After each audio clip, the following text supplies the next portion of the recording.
Mga kawaso nagtatapot na tayo dito Kaya emulsion lang yung ginamit natin. Ayaw pang umikot yun. Yan.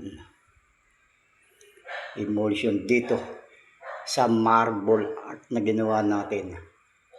Ayan. Kailangan huwag nyong hahayaan yung may puti-puti na tutulo kasi talagang yun, yung kumbaga hindi maaalis yung puti-puti. Yan, ganyan lang yung pagro-roller ng tapot na emulsion mga kawaso dito sa ating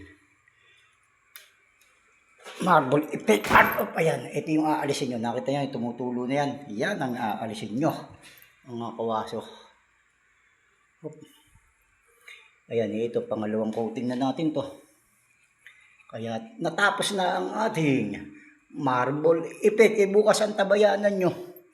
Yung mamasilyahan natin, magduduko finish naman tayo dun sa lababo.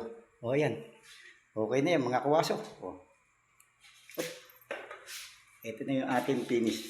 Pabayaan muna natin siyang matuyo. Ayan, nakita nyo wala siyang puti-puti. Yan yung kabuuan ng ating ginawang marble effect finish na ang ginamit natin ay sun and rain ng Davis.